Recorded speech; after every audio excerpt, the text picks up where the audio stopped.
ओम शांति। आज है 15 नवंबर, शिव बाबा की साकार मुरली। मीठे बच्चे, अपनी जांच करो कि कितना समय बाप की स्मृति रहती है, क्योंकि स्मृति में ही फायदा है और विस्मृति में है घाटा। प्रश्न, इस पाप आत्माओं की दुनिया में कौन सी बात बिल्कुल असंभव है, क्यों? उत्तर, यहाँ कोई कहे हम पुण्य आत्मा हैं, ये बिल्कुल असंभव है, क्योंकि दुनिया ही कलयुगी तमो प्रधान है। मनुष्य जिसको पुण्य का काम समझते हैं वह भी पाप हो जाता है, क्योंकि हर कर्म विकारों के वश हो करते हैं। ओम शांति।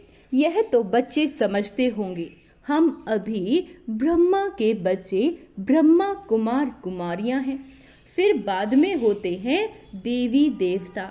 ये तो तुम ही समझते हो, दूसरा कोई नहीं समझते। तुम जानते हो हम ब्रह्मा कुमार कुमारियां बेहद की पढ़ाई पढ़ रहे हैं, 84 जन्मों की पढ़ाई भी पढ़ते हैं, सृष्टि चक्र की पढ़ाई भी पढ़ते हैं। फिर तुमको यह शिक्षा मिलती है कि पवित्र बनना है। यहाँ बैठे तुम बच्चे बाप को याद तो जरूर करते हो। पावन बनने के लिए अपने दिल से पूछो, सच सच हम बाप की याद में बैठे हैं या माया रावण बुद्धि को और तरफ ले गई? बाप ने कहा माँ में कम याद करो तो पाप कटे। अब अपने से पूछना है, हम बाबा की याद में रहे या बुद्धि कहीं चली गई? स्मृति रहनी चाहिए। कितना समय हम बाबा की याद में रहे, कितना समय हमारी बुद्धि कहाँ कहाँ गई? अपनी अवस्था को देखो। जितना टाइम बाप को याद करेंगे उससे ही पावन बनेंगे। जमा और ना का भी पोता मेल रखना है। आदत होगी तो याद भी रहेगा, लिखते रहेंगे। डायरी तो सबके पॉकेट में रहती ही है। जो भी व्यापार वाले होते हैं उन्हों की हद की डायरी, और तुम्हारी है बेहद की डायरी। तो बाबा ने क्या कहा है, डायरी रखनी है। तो तुमको अपना चार्ट नोट करना है। बाप का फरमान है, धंधा आदि सब कुछ करो, परंतु कुछ समय निकाल मुझे याद करो। अपने पोता मेल को देख फायदा बढ़ाते जाओ, घाटा ना डालो। तुम्हारी युद्ध तो है ना, सेकंड में फायदा सेकंड में घाटा। झट मालूम पड़ता है हमने फायदा किया या घाटा। तुम व्यापारी हो ना, कोई विरला यह व्यापार करे। स्मृति से है फायदा, विस्मृति से है घाटा। यह अपनी जांच करनी है। जिनको उच्च पद पाना है उनको तो औना रहता है। देखे हम कितना समय विस्मृति में रहे। ये तो तुम बच्चे जानते हो। हम सब आत्माओं का बाप पतित पावन, हम असुल देवताएं आत्माएं हैं, अपने घर से यहाँ आए हैं। ये शरीर लेकर पाठ हम बजा रहे हैं। ये शरीर विनाशी है और आत्मा अविनाशी। बाबा कहते संस्कार भी आत्मा में रहते हैं।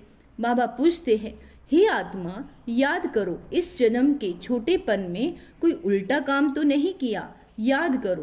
3-4 वर्ष से लेकर याद तो रहती है, हमने छोटेपन में कैसे बिताया, क्या क्या किया। कोई भी बात दिल अंदर खाती तो नहीं? याद करो। सतयुग में पाप कर्म होते ही नहीं तो पूछने की बात नहीं रहती। यहाँ तो पाप होते ही हैं। मनुष्य जिसको पुण्य का काम समझते हैं वह भी पाप ही है। अंडरलाइन करेंगे कि मनुष्य जिसे पुण्य का काम समझते हैं वह भी पाप ही है। ये है ही पाप आत्माओं की दुनिया। तुम्हारी लेन देन भी पाप आत्माओं से है। पुण्य आत्मा यहाँ है ही नहीं। पुण्य आत्माओं की दुनिया में फिर एक भी पाप आत्मा नहीं। पाप आत्माओं की दुनिया में एक भी पुण्य आत्मा नहीं हो सकती। जिन गुरुओं के चरणों में गिरते हैं वह भी कोई पुण्य आत्मा नहीं है। ये तो है ही कलयुग, सो भी तमो प्रधान। तो इसमें कोई पुण्य आत्मा होना ही असंभव है। पुण्य आत्मा बनने के लिए ही बाप को बुलाते हैं कि आकर हमको पावन आत्मा बनाओ। ऐसे नहीं कोई बहुत दान पुण्य आदि करते हैं, धर्मशाला आदि बनाते हैं तो वह कोई पुण्य आत्मा है। बाबा कहते नहीं, शादियों के लिए हॉल आदि बनाते हैं, ये कोई पुण्य थोड़ी है। ये समझने की बातें हैं। ये है रावण का राज्य, पाप आत्माओं की असुरी दुनिया। इन बातों को सिवाय तुम्हारे और कोई नहीं जानती। रावण भल है परंतु उनको पहचानते थोड़ी ही है। शिव का चित्र भी है परंतु पहचानते नहीं। बड़े बड़े शिवलिंग आदि बनाते हैं, फिर भी कह देते हैं नाम रूप से न्यारा, सर्वव्यापी है। इसीलिए बाप ने कहा यदा यदा ही धर्मस्य। भारत में ही शिव बाबा की ग्लानि होती है। जो बाप तुमको विश्व का मालिक बनाते हैं, तुम मनुष्य मत पर चल उनकी कितनी ग्लानि करते हो। मनुष्य मत और ईश्वरीय मत का किताब भी है ना, यह तो तुम ही जानते हो और समझते हो। हम श्रीमत पर देवता बनते हैं, रावण मत पर फिर असुरी मनुष्य बन जाते हैं। मनुष्य मत को असुरी मत कहा जाएगा। असुरी कर्तव्य ही करते रहते हैं। मूल बात ईश्वर को सर्वव्यापी कह देते हैं। कच्छ अवतार मच्छ अवतार, तो कितने असुरी छीछी बन गए हैं। तुम्हारी आत्मा कच्छ मच्छ अवतार लेती नहीं लेती, मनुष्य तन में ही आती है। बाबा कहते अभी तुम समझते हो हम कोई कचमच थोड़े ही बनते हैं, 84 लाख योनि थोड़े ही लेते हैं। अभी तुमको बाप की श्रीमत मिलती है। बच्चे, तुम 84 जन्म लेते हो। 84 और 84 लाख का क्या परसेंटेज कहेंगे। झूठ तो पूरा झूठ, सच की रत्ती नहीं। इनका भी अर्थ समझना चाहिए। भारत का हाल देखो क्या है। भारत सचखंड था जिसको हेवन ही कहा जाता था। आधा कल्प है राम राज्य, आधा कल्प है रावण राज्य। रावण राज्य को असुरी संप्रदाय कहेंगे। कितना कड़ा अक्षर है। आधा कल्प देवताओं का राज्य चलता है। बाप ने समझाया Lakshmi Narayan the first, the second, the third कहा जाता है।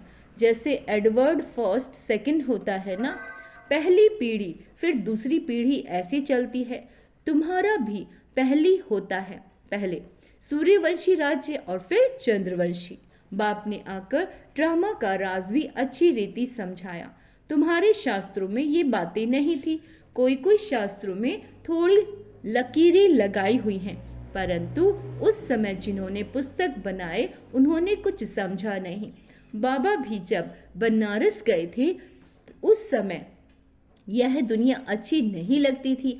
वहाँ सारी दीवारों पर लकीर बैठ लगाते थे। बाप ये सब कराते थे शिव बाबा, परंतु हम तो उस समय बच्चे थे ना, पूरा समझ में नहीं आता था। बस कोई है जो हमसे ये सब करा रहा है। अच्छा, विनाश देखा तो अंदर में खुशी भी होती थी। रात को सोते थे तो भी जैसे उड़ते रहते थे, परंतु कुछ समझ में नहीं आता था। ऐसे ऐसे लकीरें खींचते थे। कोई ताकत है जिसने प्रवेश किया है। हम वंडर खाते थे, है ना। पहले तो धंधा आदि करते थे, फिर क्या हुआ, कोई को देखते थे और झट ध्यान में चले जाते थे। कहता था ये क्या होता है, जिसको देखता हूँ उनकी आंखें बंद हो जाती हैं। पूछते थे क्या देखा, तो कहते बैकुंठ देखा, कृष्ण देखा। ये भी सब समझने की बातें हुई ना, इसीलिए सब कुछ छोड़कर बनारस चले गए समझने के लिए। सारा दिन बैठ रहता था, पेंसिल और दीवार, और कोई धंधा ही नहीं। बेबी थे ना, तो ऐसे ऐसे जब देखा तो समझा अब यह कुछ करना नहीं, धंधा आदि छोड़ना पड़ेगा। खुशी थी ये गदाई छोड़नी है। रावण राज्य है ना, रावण पर गधे का शीश दिखाते हैं, तो ख्याल हुआ ये राजाई नहीं गदाई है। गधा घड़ी घड़ी मिट्टी में लथेड़ कर धोबी के कपड़े सब खराब कर देता है। बाप भी कहते हैं तुम क्या थे, अब तुम्हारी क्या अवस्था हो गई है। यह बाप ही बैठ समझाते हैं और यह दादा भी समझाते हैं। दोनों का चलता रहता है। ज्ञान में जो अच्छी रीति समझाते हैं वह तीखे कहेंगे। नंबर वार तो है ना, तुम बच्चे भी समझते हो ये राजधानी स्थापन हो रही है, जरूर नंबर वार पद पाएंगे। आत्मा ही अपना पाठ कल्प कल्प बजाती है, सब एक समान ज्ञान नहीं उठाएंगे। ये स्थापना ही वंडरफुल है। दूसरे को स्थापना का ज्ञान थोड़े ही देते हैं। समझो सिख धर्म की स्थापना हुई, शुद्ध आत्मा ने प्रवेश किया। कुछ समय के बाद सिख धर्म की स्थापना हुई। उन्हों का हेड कौन है? गुरु नानक। उसने आकर जप साहिब बनाया। तो बाबा कहते पहले तो नई आत्माएं ही होंगी, क्योंकि पवित्र आत्मा होती है। पवित्र को महान आत्मा कहते हैं। सुप्रीम तो एक बाप को ही कहा जाता है, वह भी धर्म स्थापन करते हैं तो महान कहेंगे, परंतु नंबरवार पीछे पीछे आते हैं। 500 वर्ष पहले एक आत्माई आकर सिख धर्म स्थापन किया। उस समय ग्रंथ कहाँ से आएगा? जरूर सुखमणि जप साहिब आदि बाद में बनाए होंगे ना। क्या शिक्षा देते हैं? उमंग आता है तो बाप की बैठ महिमा करते हैं। बाकी यह पुस्तक आदि तो बाद में बनते हैं, जब बहुत होंगे। पढ़ने वाले भी चाहिए ना, सबके शास्त्र पीछे बने होंगे। जब भक्ति मार्ग शुरू हो तब शास्त्र पढ़े। ज्ञान चाहिए, पहले सतो प्रधान होंगे, फिर सतो रजो तमो में आते हैं। जब बहुत वृद्धि हो तब महिमा हो और शास्त्र आदि बने, नहीं तो वृद्धि कौन करे? फॉलोवर्स बने ना। सिख धर्म की आत्माएं आवे जो आकर फॉलो करे, उसमें बहुत टाइम चाहिए। नई आत्मा जो आती है उनको दुख तो हो नहीं सकता, लौ नहीं कहता। आत्मा सतो प्रधान से सतो रजो तमो में आई तब दुख हो, लौ भी है। यहाँ है मिक्सअप। रावण संप्रदाय भी है तो राम संप्रदाय भी है। अभी तो संपूर्ण बने नहीं, संपूर्ण बनेंगे तो फिर शरीर छोड़ देंगे। कर्मतीत अवस्था को कोई दुख हो न सके, वह इस छींची दुनिया में रह नहीं सकती, वह चले जाएंगे। बाकी जो रहेंगे वह कर्मतीत नहीं बने होंगे। सब तो एक साथ कर्मतीत हो नहीं सकते। भल विनाश होता है, क्या कहते हैं बाबा? भल विनाश होता है तो भी कुछ बचेंगे। प्रलय नहीं होती, गाते भी हैं राम गयो रावण गयो। रावण का बहुत बड़ा परिवार था, हमारा परिवार तो बहुत थोड़ा है, वह कितने ढेर धर्म है। वास्तव में सबसे बड़ा हमारा परिवार होना चाहिए, क्योंकि देवी देवता धर्म सबसे पहला है। अभी तो सब मिक्सअप हुए हैं तो क्रिश्चियन बहुत बन गए। जहाँ मनुष्य सुख देखते हैं, पोजीशन देखते हैं, तो उस धर्म के बन जाते हैं। जब जब पोप आता है तो बहुत क्रिश्चियन बनते हैं। बाबा कहते फिर वृद्धि भी बहुत होती है। सतयुग में तो एक ही बच्चा, एक ही बच्ची और कोई धर्म की ऐसी वृद्धि नहीं होती। अभी देखो सबसे क्रिश्चियन तीखे हैं, जो बहुत बच्चे पैदा करते हैं उनको इनाम मिलता है। क्यों? क्योंकि उन्हों को तो मनुष्य चाहिए जो मिलिट्री लश्कर काम में आए, लश्कर। तो बाबा कहते सब क्रिश्चियन, रशिया अमेरिका सब क्रिश्चियन है। एक कहानी है, दो बंदर लड़े, मक्खन बिल्ला खा गया। यह भी ड्रामा बना हुआ है। आगे तो हिंदू मुसलमान इकट्ठे रहते थे, जब अलग हुए, जब पाकिस्तान की नई राजाई खड़ी हो गई, यह भी ड्रामा बना हुआ है। दो लड़ेंगे तो बारूद लेंगे, धंधा होगा। ऊंचे ते उच्च उन्हों का ये धंधा है, परंतु ड्रामा में विजय की भावी तुम्हारी है। 100% सर्टेन है, तुम्हें कोई भी जीत नहीं सकते। बाकी सब खत्म हो जाएंगे। तुम जानते हो नई दुनिया में हमारा राज्य होगा, जिसके लिए ही तुम पढ़ते हो, लायक बनते हो। तुम लायक थे, अब ना लायक बन पड़े हो, फिर लायक बनना है। गाते भी हैं पतित पावन आओ। बाबा कहते परंतु अर्थ थोड़े ही समझते हैं। यह है ही सारा जंगल। अब बाप आए हैं, आकर कांटों के जंगल को गार्डन ऑफ फ्लावर बनाते हैं।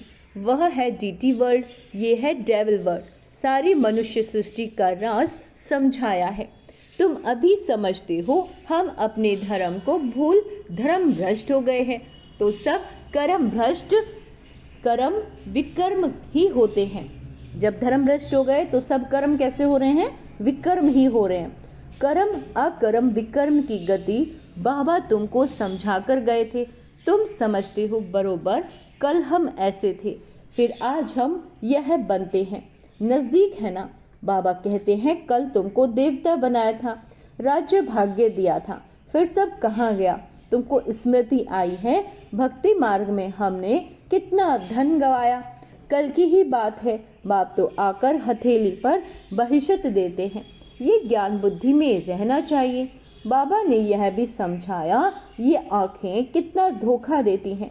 क्रिमिनल आई को ज्ञान से सिविल बनाना है। अंडरलाइन करेंगे, क्रिमिनल आई को ज्ञान से सिविल बनाना है। अच्छा, मीठे मीठे से कहलाते बच्चों प्रति माता पिता बाप दादा का याद प्यार और गुड मॉर्निंग। रूहानी बाप की रूहानी बच्चों को नमस्ते। हम रूहानी बच्चों की रूहानी माता पिता बाप दादा को याद प्यार गुड मॉर्निंग नमस्ते मीठे बाबा, शुक्रिया बाबा, शुक्रिया। धारणा के लिए मुख्य सार, अपनी बेहद की डायरी में चार्ट नोट करना है कि हमने याद में रहकर कितना फायदा बढ़ाया, घाटा तो नहीं पढ़ा। याद के समय बुद्धि कहाँ कहाँ गई, इस जन्म में छोटेपन से हमसे कौन कौन से उल्टे कर्म व पाप हुए हैं वो नोट करना है। जिस बात में दिल खाती है उसे बाप को सुनाकर हल्के हो जाना है। कोई गलती हुई है, बार बार आपको रिमाइंड हो रही है, दिमाग में आ रही है, तो बाबा कहते हैं उसे सुनाओ तो हल्के हो जाओगे। अब कोई भी पाप का काम नहीं करना। वरदान, कर्म बंधन को सेवा के बंधन में परिवर्तन कर सर्व के न्यारे और परमात्म प्यारे भाव। परमात्म प्यार ब्राह्मण जीवन का आधार है। परमात्म प्यार लेकिन वह तब मिलेगा जब न्यारे बनेंगे। अगर प्रवृत्ति में रहते हो तो सेवा के लिए रहते हो। कभी भी ये नहीं समझो कि हिसाब किताब है, कर्म बंधन है, लेकिन सेवा है। सेवा के बंधन में बंधने से कर्म बंधन खत्म हो जाता है। सेवा भाव नहीं तो कर्म बंधन खींचता है। तो जो भी हम कर्म ग्रस्त में रहते करते हैं तो उसको सेवा समझनी है कि ये भी हमें बाबा की यज्ञ की ही सेवा है। तो बाबा कहते कर्म बंधन खींचेगा नहीं। जहाँ कर्म बंधन है वहाँ दुख होगा, सेवा के बंधन में खुशी है। जब हम यज्ञ में जाते हैं तो लगता है ना कि हम बाबा के यज्ञ में कुछ सेवा करें, तो सेवा करने से क्या होता है, खुशी, तो फीलिंग आती है कि हम सेवा कर रहे हैं। तो जैसे हम ग्रस्त में रहते हैं तो इसको बंधन नहीं समझना है, इसको भी क्या समझना है, सेवा, तो खुशी होगी। तो बाबा कहते इसीलिए कर्म बंधन को सेवा के बंधन में परिवर्तन कर न्यारे और प्यारे रहो तो परमात्मा के प्यारे बन जाओगे। स्लोगन, श्रेष्ठ आत्मा वह है जो स्व स्थिति द्वारा हर परिस्थिति को पार कर ले।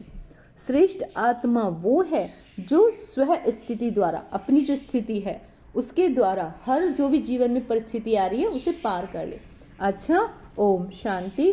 तो आज का स्वमान अभ्यास करेंगे। मैं श्रेष्ठ आत्मा हूँ, मैं कर्म बंधन से मुक्त आत्मा हूँ, मैं परमात्म प्यारी आत्मा हूँ। ओम शांति।